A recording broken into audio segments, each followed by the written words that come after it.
ലഹരിക്കടിമകളായ യുവാക്കൾ തലയ്ക്ക് വെളിവില്ലാതെ നടക്കുകയാണ്. ലഹരി കിട്ടിയില്ലെങ്കിൽ ആരെയും ആക്രമിക്കും.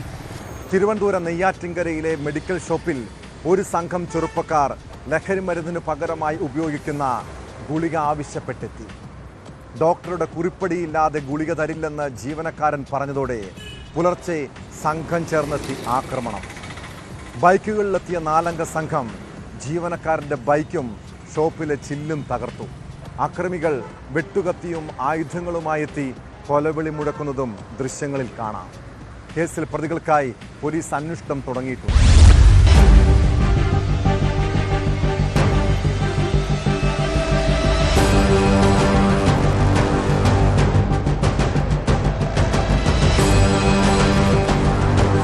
പുലർച്ചെ 2 മണിയോടെയായിരുന്നു ആക്രമണം. ബൈക്കുകളിലെത്തിയ സംഘം ജീവനക്കാരന്റെ ബൈക്കും മെഡിക്കൽ സ്റ്റോറിന്റെ ചില്ലും തകർത്തു. നെയ്യാറ്റിൻകര ആശുപത്രി ജംഗ്ഷൻ സമീപം പ്രവർത്തിക്കുന്ന അപ്പോളോ മെഡിക്കൽ ഷോപ്പിന് നേരെയായിരുന്നു ആക്രമണം.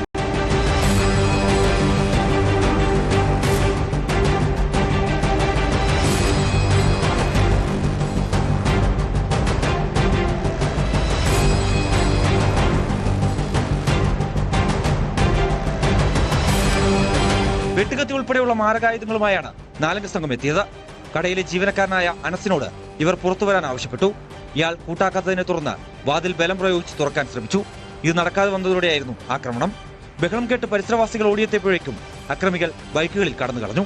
ലഹരി മരുന്നിന് പകരമായി ഉപയോഗിക്കാറുള്ള ഉറക്കുഗുളിക ആവശ്യപ്പെട്ട് ഇവർ നേരത്തെ കടയിലെത്തിയിരുന്നുവെന്നാണ് മെഡിക്കൽ ഷോപ്പ് ഉടമ നൽകിയ പരാതിയിൽ പറയുന്നത്. ഇത്തരം മരുന്നുകൾ ഡോക്ടർമാരുടെ കുറിപ്പടിയില്ലാതെ നൽകരുതെന്നാണ് നിയമം. CCTV ദൃശ്യങ്ങൾ ഉൾപ്പെടെ പരിശോധിച്ച് പ്രതികൾക്കായി പോലീസ് അന്വേഷണം ഊർജിതമാക്കി.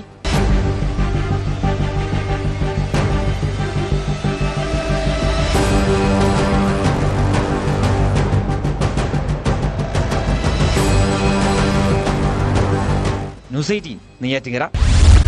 കോഴിക്കോട്